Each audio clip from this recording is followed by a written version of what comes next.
이 밤에도 하나님의 은혜를 사모하고자 나오신 여러분들에게 하나님의 놀라운 은혜와 평강과 또 우리의 간절한 기도의 제목에 응답이 있기를 간절히 소망합니다.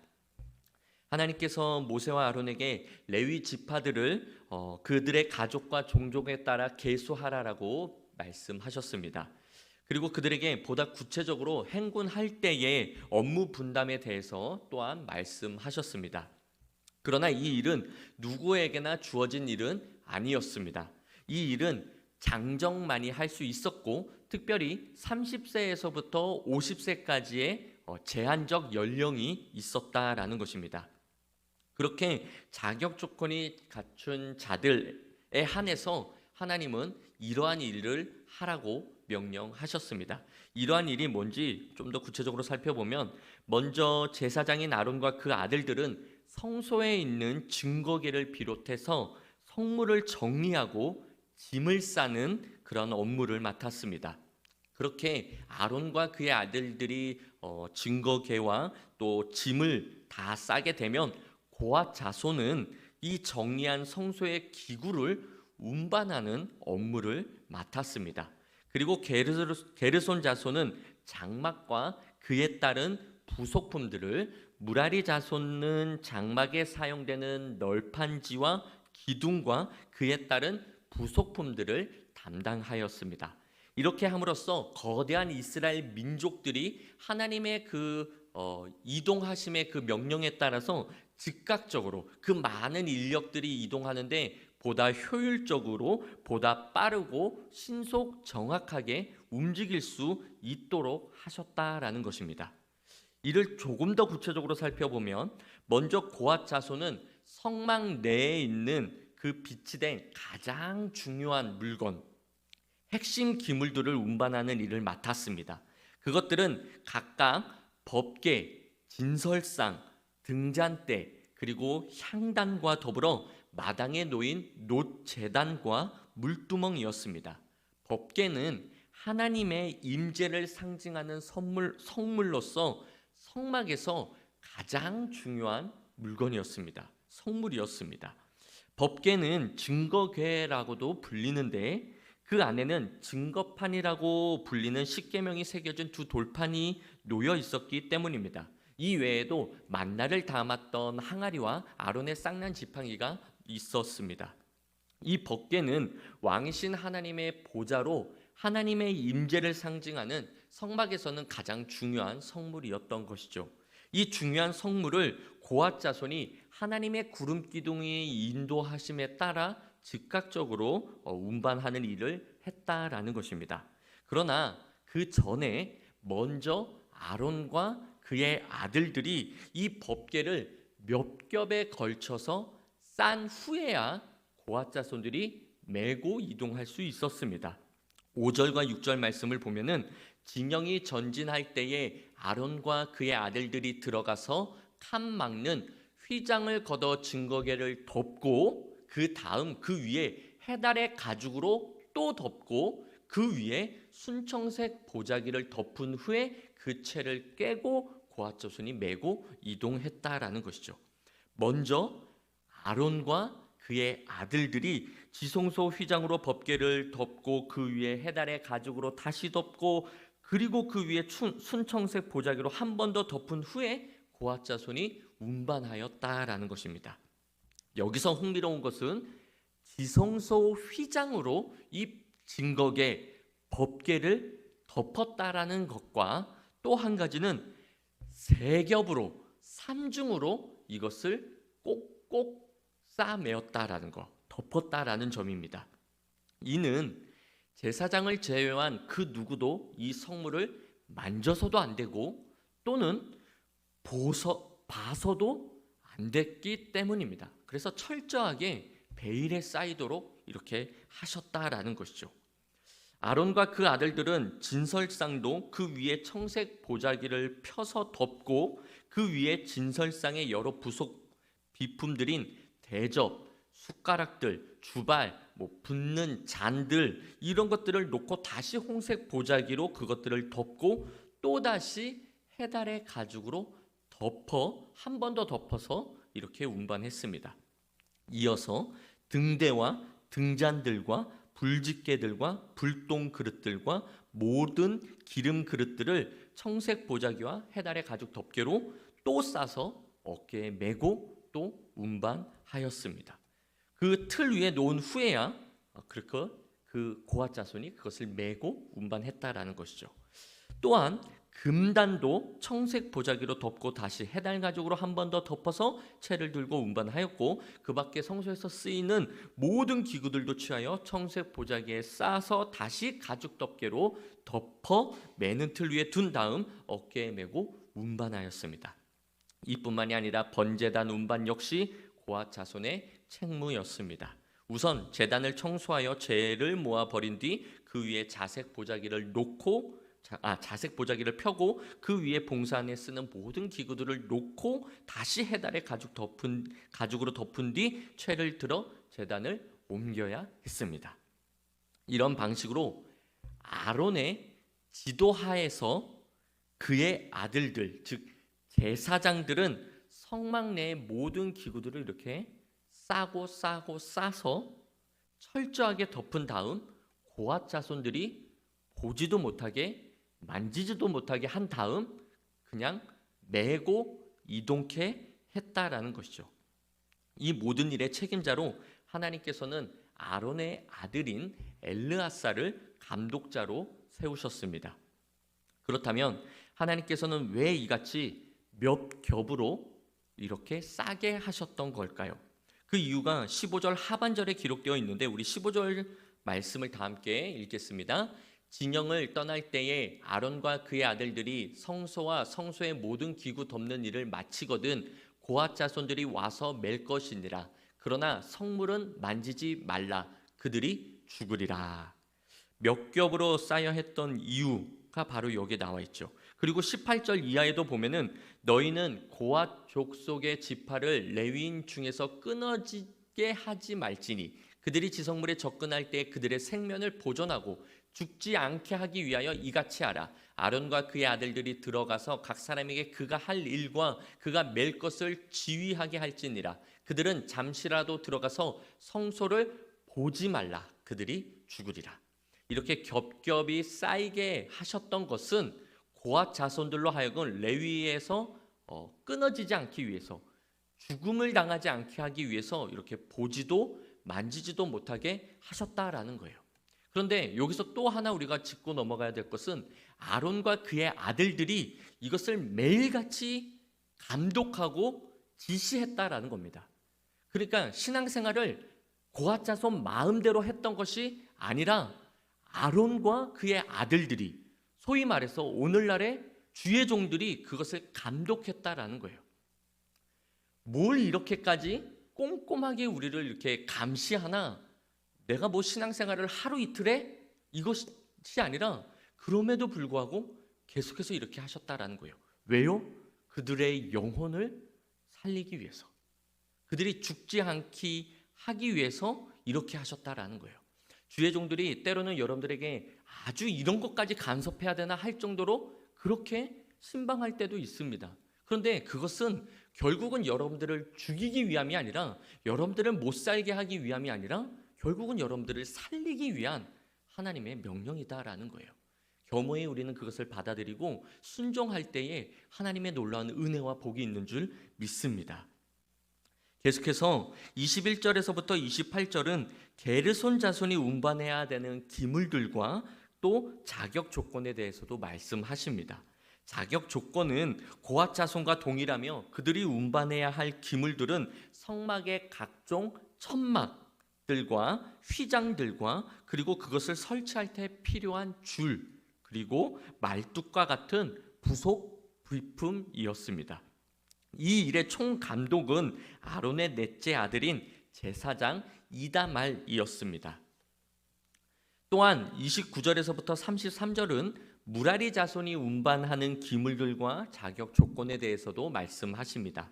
자격 조건은 고핫 자손과 게르손 자손과 동일하며 그들의 임무는 성막의 골조를 운반하는 일이었습니다. 즉 성막 본당의 벽을 만드는 널판지들, 그 널판지들을 고정하는 데 사용하는 띠, 그리고 성소 입구와 지성소 앞에 세워진 기둥들과 그 받침들, 울타리를 치기 위한 말뚝과 줄이었습니다.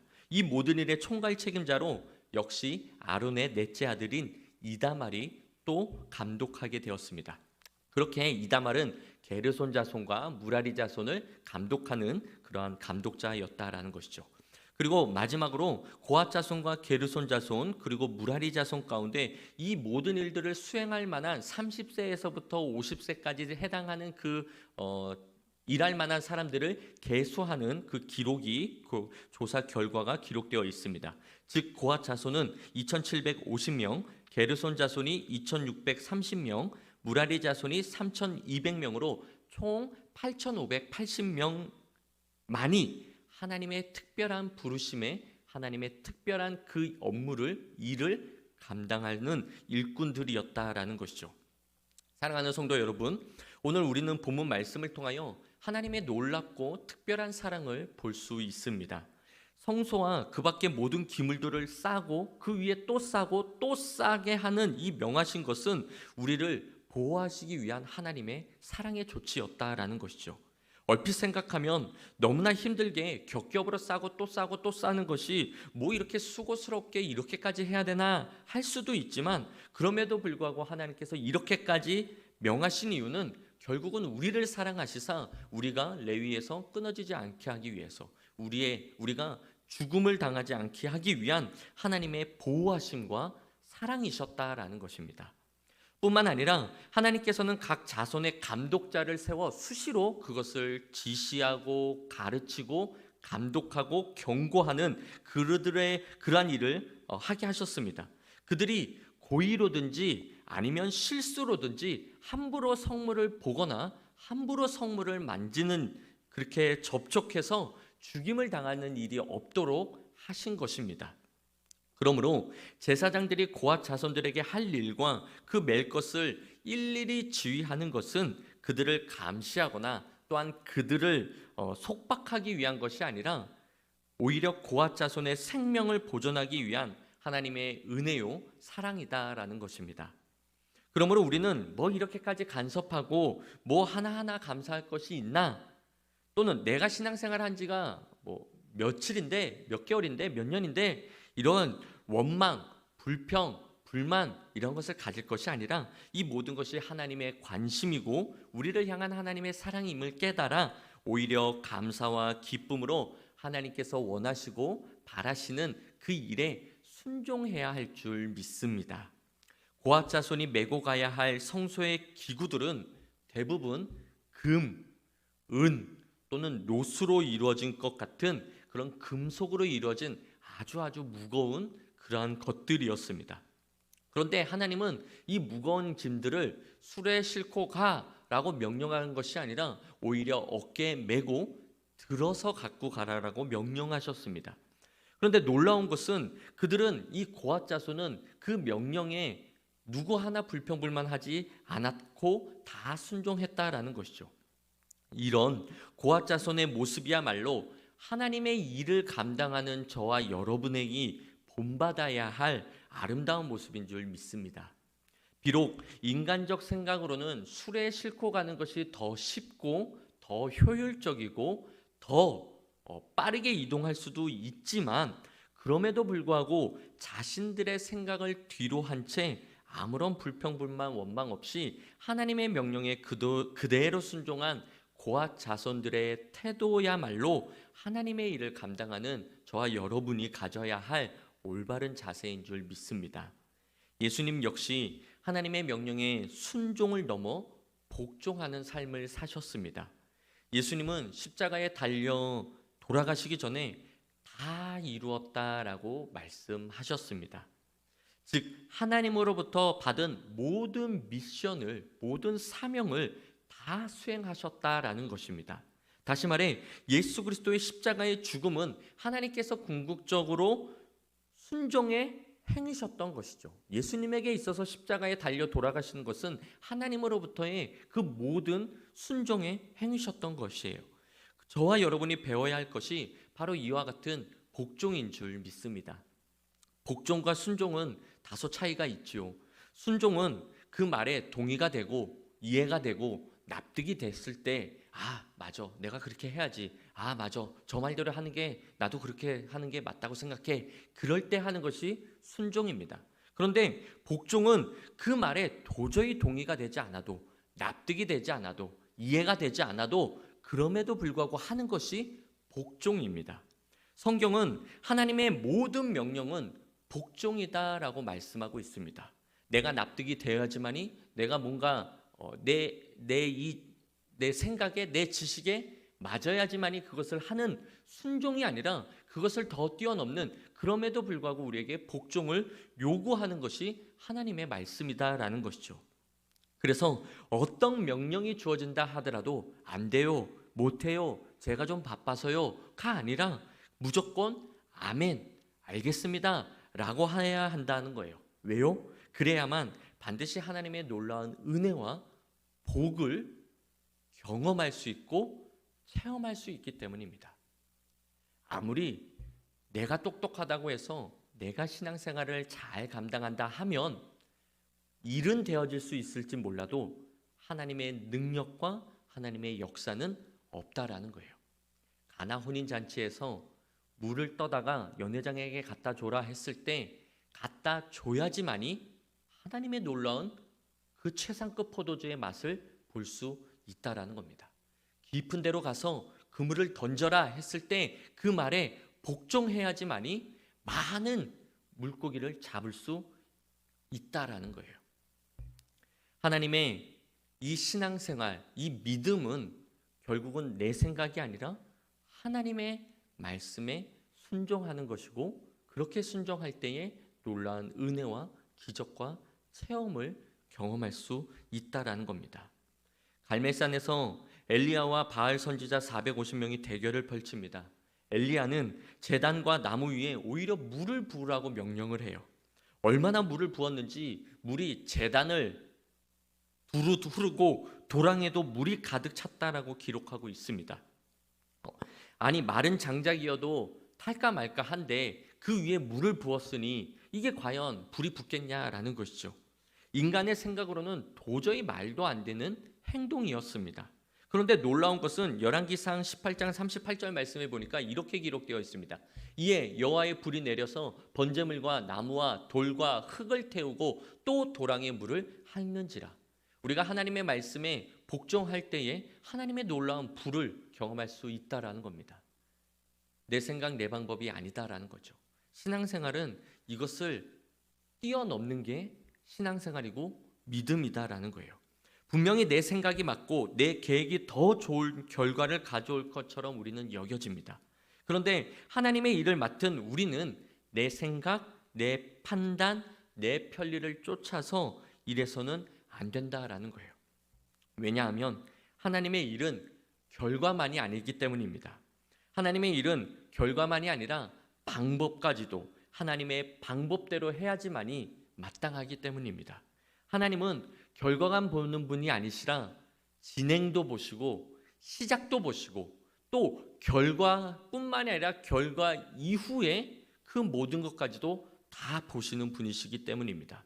그러므로 이해할 수 없을지라도 하나님의 명령이라면 그냥 그 명령에 순종해야 할 줄 믿습니다.